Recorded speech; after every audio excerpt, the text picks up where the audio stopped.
দুখানা করে দিল, একটা মসজিদ করে দিল, হ্যাঁ, এগুলো যে সত্যি একটা রাস্তা করে দিল, ঠিক আছে। রাস্তায় একটা কাঁটা পড়ে আছে, এই কাঁটাটা উঠিয়ে এসে সরাইয়া দিল, এটাও তার সওয়াবের মধ্যে পড়ছে। সুবহানাল্লাহ। ঠিক আছে, তো এটা যতদিন ধরে মসজিদ আপনি তৈরি করে দিলেন, হুজুর তো বলেছেন আমার আগে যে যে দুনিয়াতে একটা মসজিদ বানায়, আল্লাহ তার জন্য জান্নাতে একটি ঘর বানায়। সুবহানাল্লাহ। এই মসজিদ আপনি করে দিলেন, যতদিন সালাত চলবে মসজিদ থাকবে, ততদিন আপনার আমলনামে সওয়াব হতে থাকবে, বন্ধ হবে না। আচ্ছা, আরেকটা হচ্ছে আপনি নেক সন্তান, আপনার সন্তানটা যদি নেককার হয়, এই নেক সন্তান আপনি রেখে গেলেন, যে সন্তানটা আপনার জন্য আল্লাহর কাছে দোয়া করবে, সন্তানটা ইবাদত করবে, নেক আমল করবে, আপনার শিক্ষা নয়, এমন শিক্ষা নয় যে শিক্ষা আপনার পরম্পরায় চলমান থাকে, দ্বীনি শিক্ষা।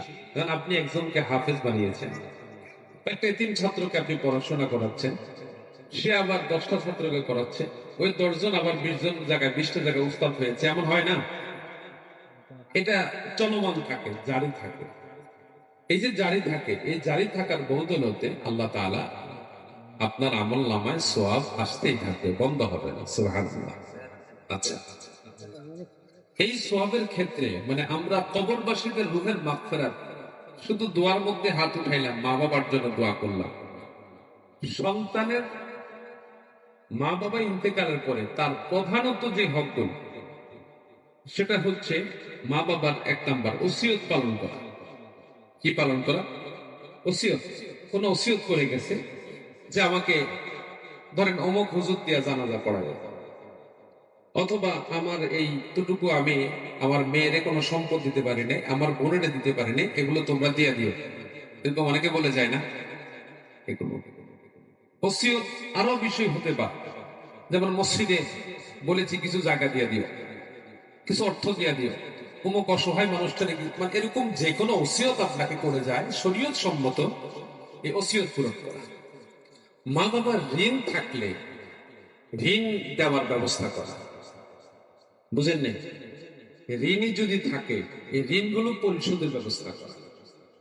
পিতা মাতার যদি কোনো গ্যাপ থাকে কোনো কাজে, যে কোনো ভুল ত্রুটি করেছে, আপনাকে বলে যায় নাই, কিন্তু আপনার কুফুর হক, অমুকের হক আপনার বাবার কাছে গচ্ছিত আছে, আপনি সন্তান হিসাবে কাজ হচ্ছে এগুলো আপনার পূরণ করে দেওয়া।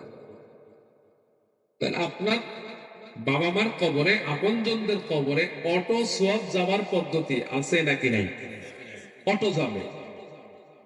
এই অটো পদ্ধতির যেই প্রথম 3টা কথা বলেছি, অটো যাবে ঠিক আপনি যখন রব্বির হামহুমা কামা রব্বায়ানি সগীরা বলবেন, তখন অটো যাবে। সুবহানাল্লাহ। আপনি আল্লাহর রাস্তায় কিছু দান করেছেন,